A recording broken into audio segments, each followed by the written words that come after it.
Sa gitna ng isang madilim at mapanglaw na gubat, nakagapos ang isang binatang tila pinagkaitan ng tadhana.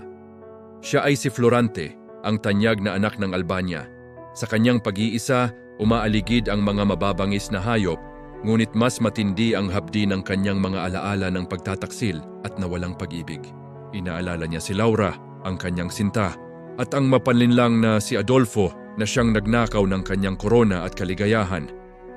Ngunit sa gitna ng desperasyon, isang estranghero ang dumating.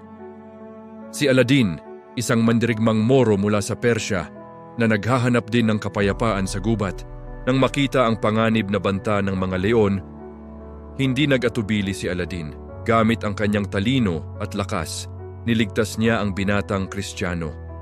Sa kabila ng pagkakaiba ng kanilang relihiyon at pinagmulan, isang pagkakaibigan ang nabuo habang inaalagaan ni Aladdin ang sugatang si Florante.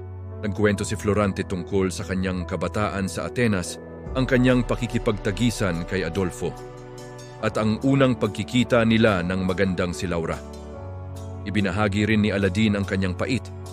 Ang kanyang kasintahang si Flerida ay inagaw ng sarili niyang ama, ang sultan ng Persya. Ngunit ang tadhana ay may ibang plano.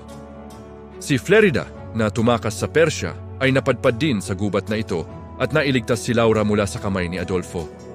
Sa isang madamdaming tagpo, muling nagkita ang apat na bida. Ang luha ng kalungkutan ay napalitan ng wagas na kagalakan at pag-ibig. Nagbalik sila sa Albania kasama ang hukbo ni Menandro. Ang kasama ni Adolfo ay nagwakas at ang katarungan ay muling naghari. Sa dulo, ang pag-ibig at katapatan ang nanaig.